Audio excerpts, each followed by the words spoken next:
ចាអញ្ចឹងអ្នកគ្រូមានកំណែកិច្ចការផ្ទះចាអញ្ចឹងកូនមើលទាំងអស់គ្នា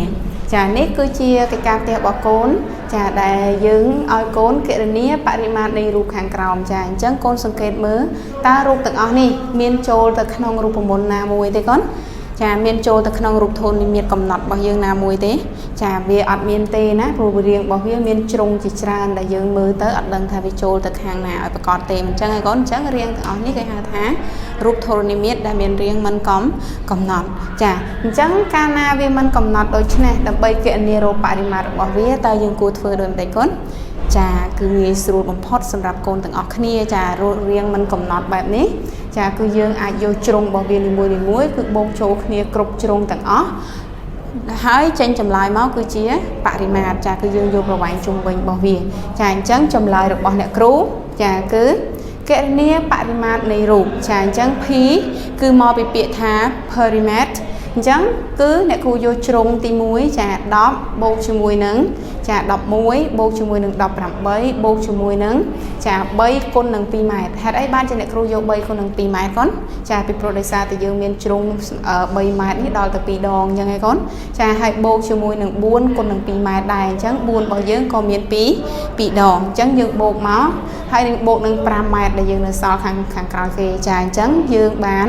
ចា10ម៉ែត្របូក11បូក18ចាបូកនឹង6ម៉ែត្រចា3គុណនឹង2គឺចេញ6ចា6យើងគឺ6ម៉ែត្រចាហោ4គុណនឹង2ចាគឺ8ម៉ែត្រអញ្ចឹង8ម៉ែត្របូកជាមួយនឹង5យើងបូកចូលគ្នាទាំងអស់ទៅឃើញថាចម្លើយរបស់យើងគឺទទួលបាន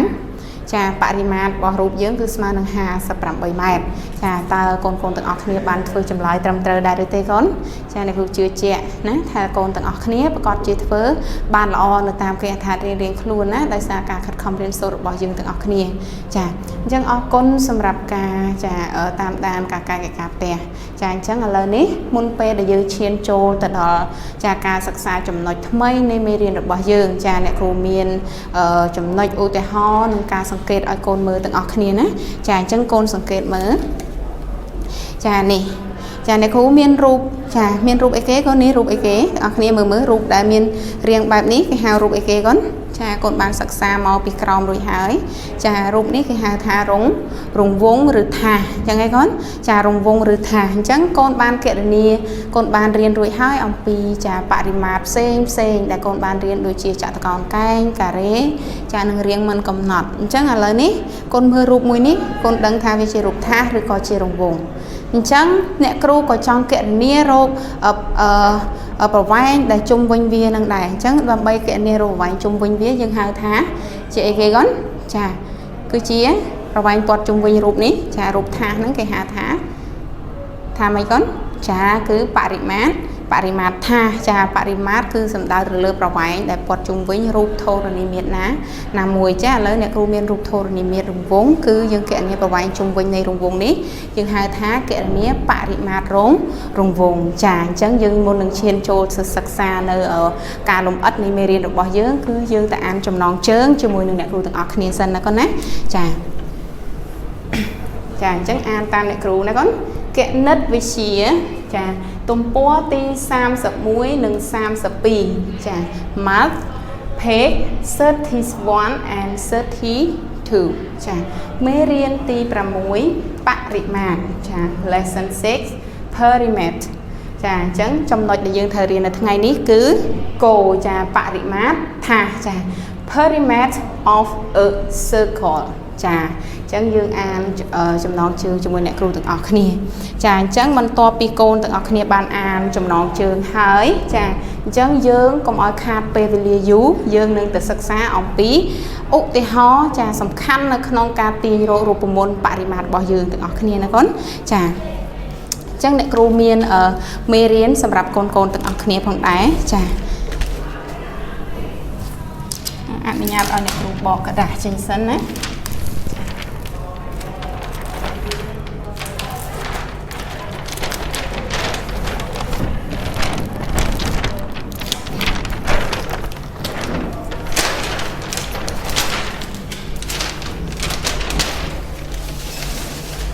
ច ចានេះគឺជាមេរៀនរបស់យើងចាកូនទាំងអស់គ្នាក៏អាចបើកសៀវភៅទំព័រទី31ចាទំព័រទី31យើងនឹងឃើញមេរៀនចានេះគឺជាឧទាហរណ៍នៃមេរៀនរបស់យើងណាកូនគឺយើងត្រូវតែសិក្សាឧទាហរណ៍យើងជាមុនព្រោះវាសំខាន់ណាស់សម្រាប់ការទាញរករូបមន្តរបស់យើងកាលណាកូនយល់ពីទ្រឹស្ដីរបស់វាច្បាស់នោះការអនុវត្តលំហាត់របស់កូនក៏កាន់តែងាយស្រួលផងដែរចាអញ្ចឹងមើលណា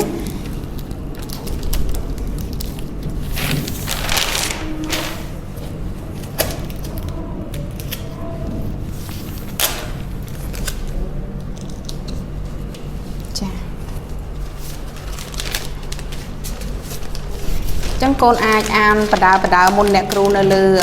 សៀវភៅពុំរបស់កូនណាទំព័រទី31ទាំងអស់គ្នាចាកូនអាចអានមុនអ្នកគ្រូណាកូនកូនអានរួចហើយកូនត្រូវស្វែងយល់ពីអត្ថន័យចាស្វែងយល់ពីបំរាបដែលគេបានដាក់នៅក្នុងសៀវភៅសិក្សាគោលគឺសៀវភៅពុំរបស់កូនណាចាអញ្ចឹងយើងមើលទៅស្វែងយល់ពីអត្ថន័យមុនអ្នកគ្រូចាចាអូខេទាំងអស់គ្នានេះឥឡូវអ្នកគ្រូបានបិទក្រដាស់ដែលជាមេរៀនឧទាហរណ៍ឲ្យយើងរួចហើយចាអញ្ចឹងកូនមើលចាអញ្ចឹងយើងមានឧទាហរណ៍ណាកូនណាឧទាហរណ៍របស់យើងចាគឺបរិមាត្ររង្វង់មានកម្ម4សង់ទីម៉ែត្រចានេះបរិមាត្ររង្វង់ចារង្វង់នៅក្នុងរូបអីគេកូននៅក្នុងរូបការ៉េចាគឺវាមានកម្មគឺចា4សង់ទីម៉ែត្រចាអញ្ចឹងគឺវាត្រូវខ្លីជាងបរិមាត្រការ៉េដែលមានរង្វង់8សង់ទីម៉ែត្រចានេះគឺបរិមាត្ររង្វង់ដែលមានប្រវែង8សង់ទីម៉ែត្រចាអញ្ចឹងនាំឲ្យបរិមាត្រការ៉េរបស់យើងឥឡូវកូនមើលលម្អិតចានេះគឺជារូបរង្វង់មួយដែលស្ថិតនៅក្នុងចារូបការ៉េនឹងអញ្ចឹងយើងមើលជាធម្មតាកាលណាវានៅក្នុងគេវាច្បាស់ជាតូចជាងគេមិនអញ្ចឹងឯងកូនចាអញ្ចឹងកាលណាវាតូចជាងគេយើងដឹងឥឡូវយើងចង់ដឹងថាតូចយ៉ាងម៉េចយើងអាចគណនាបានទាំងរូបនៅក្នុងការ៉េនេះចាទាំងរូបការ៉េនឹងតែម្ដងចាអញ្ចឹងដើម្បីគណនាបរិមាត្រការ៉េទាំងអស់គ្នាធ្លាប់បានសិក្សារួចហើយចាដើម្បីរកបរិមាត្រការ៉េរូបមន្តរបស់យើងអីគេកូនចាគឺត្រូវយកប្រវែងជ្រុងគុណនឹង4ថាចាដោយសារអីដោយសារការ៉េគឺជារូបធូលនិមិត្តដែលមានជ្រុង4ស្មើគ្នាអញ្ចឹងដើម្បីរកបរិមាត្ររបស់វាយើងមិនបាច់យក8បូក8បូក8បូក8អញ្ចឹងទេគឺយើងយក8គុណជាមួយនឹង4ដងរបស់វាមកគឺយើងឃើញចាប្រវែងនៃបរិមាត្រការ៉េចាអញ្ចឹងគេថាបរិមាត្រការ៉េ4គុណនឹង8ស្មើនឹង32សង់ទីម៉ែត្រចាអញ្ចឹងស្មើ32ចុះយើងសាកទស្សន៍ទាយមើលបើសិនជាការ៉េរបស់យើងស្មើ32សង់ទីម៉ែត្រហើយរង្វង់របស់យើងត្រូវធំជាង32ឬក៏តូចជាង32ចាប្រកបណាស់គឺវាច្បាស់ជាត្រូវតូចជាង32អញ្ចឹងដូចនេះហើយទៅបរិមាត្ររង្វង់គឺវាត្រូវតូចជាងចាតូចជាង32សង់ទីម៉ែត្រចានេះគឺជាការឧទាហរណ៍ឲ្យកូនមើលហើយបន្ទាប់មកយើងមានតារាងចាមានតារាងផលធៀបរវាងប្រវែង1នៃថាសចារវាងប្រវែង1នៃថាសនិងអង្កត់ផ្ចិតចាអញ្ចឹងផលធៀបរបស់យើងគឺយើងមានចារង្វង់ខ្លះចាថាសខ្លះគឺវាមានកម្មឬក៏វាមានអង្កត់ផ្ចិតពុំស្មើគ្នាទេខ្លះវាមានកម្ម4សង់ទីម៉ែត្រខ្លះ5ខ្លះច្រើនជាងនឹងទៀតអញ្ចឹងតើយើងអាចកំណត់ជាក់លាក់ណាមួយដែលបរិមាត្ររង្វង់របស់យើងត្រូវមានប្រវែងងាយស្រួលសម្រាប់ការគណនាអញ្ចឹងនៅក្នុងនោះគឺយើងមានចាការសិក្សាលម្អិតទៅលើចាការកំណត់រកប្រវែងបរិមាត្រថាសអញ្ចឹងឯងកូនចាអញ្ចឹងគេអាចរមៀលថាសមួយជុំដើម្បីកំណត់រកប្រវែងបរិមាត្រថាសតាមបន្ទាត់ក្រិតមួយដោយរូបខាងក្រោមចាអញ្ចឹងដោយសារអីដោយសារតែយើងគឺត្រូវស្វែងរកបរិមាត្ររបស់វាមួយជុំវិញនៃរង្វង់នឹងចាដើម្បីងាយស្រួលក្នុងការគណនារកបរិមាត្រមិនអញ្ចឹងឯងកូនចុះកាលណាយើងអត់បានស្គាល់ពីប្រវែងជុំវិញផងអត់ស្គាល់ពីប្រវែងពី1ទៅ1ផងតែយើងអាចគណនារកបរិមាត្រឃើញទេចាប្រកាសជាអត់ឃើញទេអញ្ចឹងដើម្បីងាយស្រួលក្នុងការគណនារកបរិមាត្ររង្វង់គេច្បាស់ជាត្រូវធ្វើរង្វិលជុំមួយនៅលើបន្ទាត់ក្រិតកូនឃើញបន្ទាត់ក្រិតរបស់អ្នកគ្រូទេចានេះបន្ទាត់ក្រិតរបស់យើងគិតជាសង់ទីម៉ែត្រអញ្ចឹងវាមានពី0រហូតដល់ច្រើនសង់ទីម៉ែត្រទៀតទៅតាមទំហំនៃរង្វង់តោះនេះកូនចាអញ្ចឹងនៅពេលដែលយើងរង្វិលជុំវិញទៅយើងឃើញថាប្រសិនបើចារូប thà ní miền ống cọp chật 3 cm chả upama tha vi miền ống cọp chật 3 cm chả chẳng provide nhiều bảo vía cứ một chung bảo vía nó cứ một chung bảo vía này thà ní chả đôi nhà này chẳng